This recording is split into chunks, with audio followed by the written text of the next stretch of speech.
Kalau lo punya kecanduan game, gue share beberapa cara buat menyembuhkannya bro. Sebagai catatan, gue dulu juga pecandu game parah. Bisa ngegame sampai 18 jam sehari bro. Tapi zaman sekarang kan video game bisa jadi hal positif. Banyak turnamen e-sports, bisa bikin konten dan cari penghasilan dari YouTube, dan lain-lain. Bedakan bro, kalau lo main game dengan niat melatih diri, jadi yang terbaik di bidang lo, gak masalah. Tapi, kalau lo main game cuma buat menghabiskan waktu, cuma buat menghibur diri, mendapatkan gratifikasi instan, apalagi sampai bikin kehidupan lo berantakan, ini harus diperbaiki bro. Jangan khawatir, semua itu bisa disembuhkan dengan hal-hal berikut. 1. Olahraga. Video game itu asyik karena ngasih lo dopamin, hormon kesenangan. Muncul tiap kali lo berhasil menyelesaikan suatu misi, naikin level, or dapetin item langka.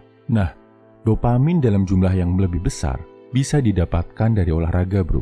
Terutama olahraga angkat beban. Selain jumlah dopaminnya lebih besar, badan juga terasa segar. Sejak olahraga angkat beban rutin, frekuensi ngegame gua jadi jauh berkurang. 3 bulan pertama, gua cuma ngegame maksimal 2 jam sehari. Setelah 3 bulan, ngegame jadi jarang banget, paling sekali tiap 2 hari. Itu pun gak lama. Dan udah setahun terakhir, gua cuma mainin satu macam game. Gak tergoda dan gak pengen sama sekali untuk ngecek atau beli game baru. Nomor 2, cek history lo. Berapa banyak duit yang lo keluarkan buat game? Mungkin buat beli game, buat beli diamond atau cash. Lo akan kaget bro, ngeliat jumlahnya yang udah gede banget. Bahkan mungkin udah di angka jutaan. Kebayang nggak? Uang segitu kalau diinvestasiin udah jadi berapa? Kalau lo pakai buat upgrade diri lo, udah jadi sekeren apa lo saat ini?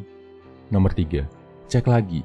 Berapa banyak waktu yang udah lo habisin buat main game? Gua kaget kalau ternyata gua spend sampai ratusan jam cuma buat mainin game. Kebayang nggak betapa banyak yang bisa lo hasilkan dalam ratusan jam tadi? Mungkin lo udah bisa belajar bikin game sendiri daripada sekedar ngabisin waktu buat mainin game orang lain. Nomor 4, ngaca dan jujur. Habis sesi main game yang cukup lama, ngaca bro. Lihat diri lo di cermin. Pasti lo akan ngeliat cowok yang wajahnya capek banget, usam, mata burem, postur badan bungkuk karena kelamaan di depan layar, nggak fresh, penampilan berantakan. Terus tanya lagi ke diri lo, apa yang udah lo dapetin dari ratusan jam main game? Lo jadi tambah kaya, jadi tambah sehat, atau jadi tambah pintar? Kalau lo jawab dengan jujur, lo pasti akan nemu motivasi yang kuat banget buat berhenti kecanduan game. Nomor 5, jadiin game sebagai motivasi dan reward. Jangan berpikir lo akan stop main game sama sekali, karena itu udah jadi bagian dari hidup lo. Yang bisa lo lakuin di awal adalah mengurangi durasi main game. Coba deh, lo cuma main game setelah olahraga, atau cuma main game setelah berhasil mengerjakan hal yang berguna di kehidupan nyata.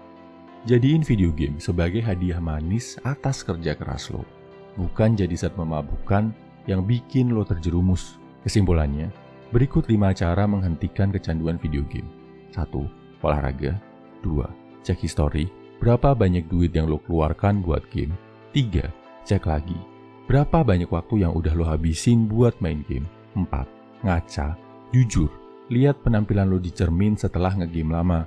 5. Jadikan video game sebagai motivasi dan hadiah buat diri lo. Share ya kalau lo punya pengalaman tentang kecanduan video game. Gua yakin lo pasti bisa bro. Semangat!